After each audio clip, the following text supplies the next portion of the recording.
Boa tarde a todos. Meu nome é Gabriele, eu estou com meu colega Cauê.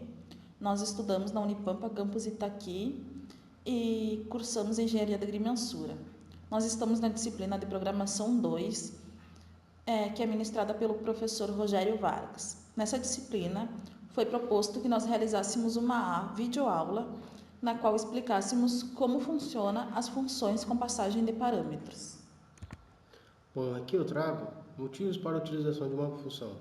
São eles: reduzir a complexidade do programa e evitar repetição ao longo do código do programa.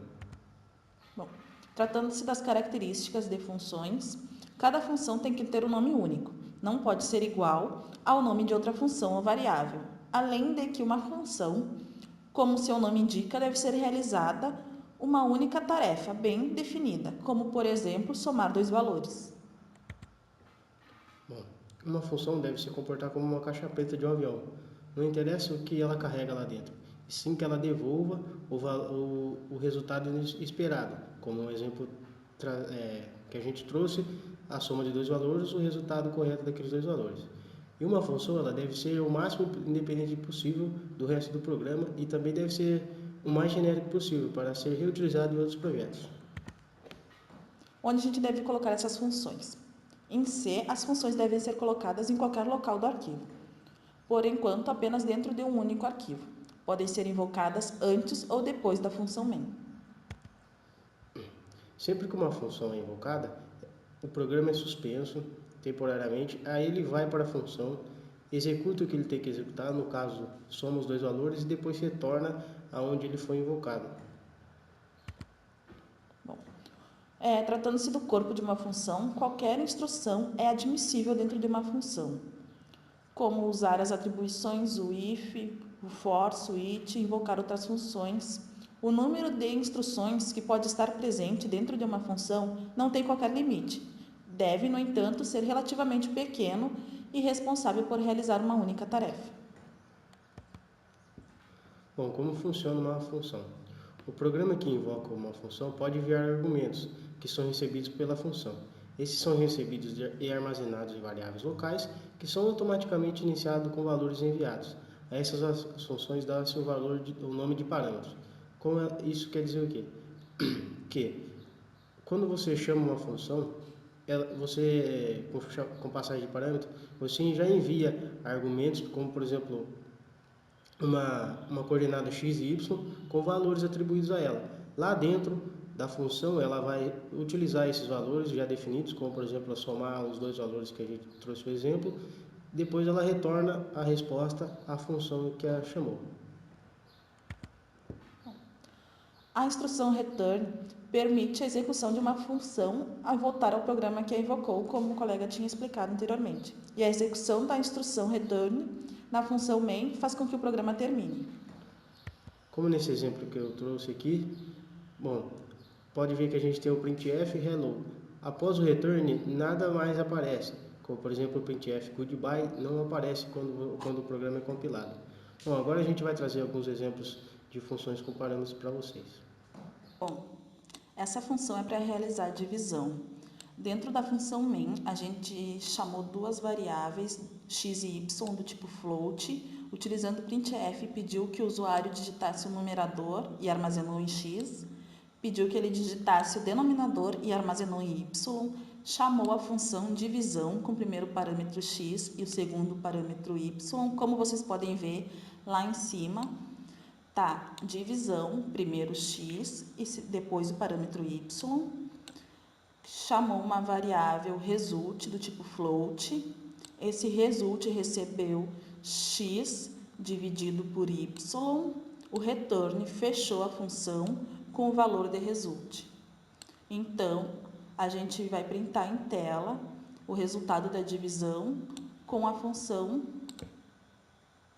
E aí, a gente vai compilar o programa, digitando o numerador, o denominador, e então vai aparecer o resultado final da divisão. Bom, nesse exemplo a gente traz uma multiplicação de valores. Bom, dentro do main aqui a gente criou duas variáveis x e y do tipo float. Aqui a gente pede para o usuário informar um valor e armazena na variável x. novamente digitar outro valor e armazena em y. Aqui a gente chama a função multiplicação com o parâmetro x primeiro e depois y. Aqui em cima, como vocês podem ver, x primeiro seguido de y. Aqui a gente cria uma variável result do tipo float. Result vai receber a multiplicação de x vezes y. Return vai finalizar a função e retornar dentro da função main. Aqui a gente dá um printf, o resultado da multiplicação a gente chama a função multiplicação e vai ter o resultado. Como a gente vamos compilar aqui para ver. 5 vezes 5, 25. Bom, nesse exemplo é para calcular a área do triângulo. A gente insere a biblioteca e dentro da função main a gente chama de base e altura com float. Então, usando o printf, a gente pede que o usuário informe a base do triângulo e a altura do triângulo. Então, a gente chama a função área com o primeiro parâmetro base e o segundo parâmetro altura. Aqui em cima, como vocês podem ver, está na ordem. Primeiro a base e depois a altura. Dentro da função, a gente chama float área final. Essa área final recebe a base vezes a altura do triângulo informada e divide por 2. O return fecha a função com a área final. Então, o printf vai imprimir na tela o resultado final quando nós chamarmos a função área. Então, nós vamos agora compilar o programa. Aí ele pede para informar a base, a altura do triângulo e vai informar a área final. Bom, nesse exemplo a gente criou uma função que calcula a área da circunferência. Bom, aqui dentro da função main a gente criou uma variável do tipo float chamada raio. A gente pede para o usuário informar ao raio da circunferência e guardamos esse valor na variável raio. Bom, aqui a gente chama a função área com o parâmetro raio. Como vocês podem ver, aqui a função área com o parâmetro raio. Dentro da função a gente criou mais duas variáveis independentes, uma chamada área final e a outra π com o valor de 3,16. E essa área final vai receber raio vezes π, que aqui é o cálculo da área da circunferência. E aqui o return vai finalizar a função e retornar o valor da área final. Aqui a gente imprime em tela a área final, a função raio a função área, com o parâmetro raio. Bom, como vocês podem ver, aqui a gente vai rodar o programa. Digite a área da circunferência, o raio da circunferência 4, área final 50,56. Bom, aqui nós temos um exemplo para saber se o número que o usuário informou é par ou se é ímpar. Bom, após inserir uma biblioteca, nós criamos a função main. Dentro da função main, nós atribuímos x como um valor inteiro. Pedimos que o usuário informe um valor para saber se ele é par ou ímpar, usando o printf. No scanf, nós armazenamos essa variável e chamamos a função, a qual foi criada usando o parâmetro x.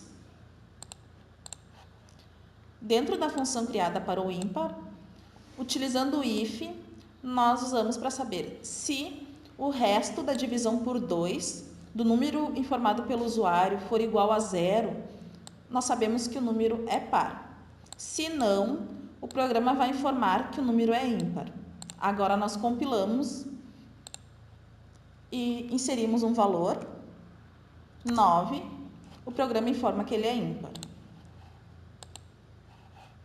Novamente, 8, e o programa informa que ele é par. Bom, nesse outro exemplo a gente traz uma função que calcula o fatorial de um valor. Bom, o programa se inicia aqui no função main. Aqui temos duas variáveis do tipo int, uma n e outra result. Bom, aqui a gente pede para o usuário informar um valor para calcular seu fatorial e armazenamos na variável n. Result vai receber a função fatorial com o parâmetro argumento n, que no caso foi o valor que o usuário digitou. Bom, aí o programa vem para a função fatorial aqui em cima. Aqui a gente declarou mais duas variáveis do tipo inteira, independentes da função aqui embaixo também. Essa variável fat com valor 1 e i. Bom, aqui tem um for que i vai receber o valor de n e i, enquanto for maior que 0, i vai decrementando 1. Aqui fat vai receber fat vezes i, que no caso isso aqui é o fatorial, que vai ser fat vezes i e assim por diante. E sempre i vai decrementando 1. No caso, se o usuário digitou 5, vai ser 5 vezes 4, depois 5 vezes 3 e assim por diante, até chegar em 1, que isso é o fatorial. Aí o fat aqui vai ser o resultado final, vai ser retornado a função que invocou, aqui embaixo. Aí result vai receber esse valor e a gente vai imprimir em tela o valor de result. Vamos ver aqui o exemplo, vamos declarar, vamos imprimir em tela. Aqui, exemplo 5, fatorial 120. Mais uma vez, fatorial de 7, 5040. Bom, galera, era isso que a gente tinha para trazer para vocês. Espero que tenham gostado. Até uma próxima. Tchau, obrigada.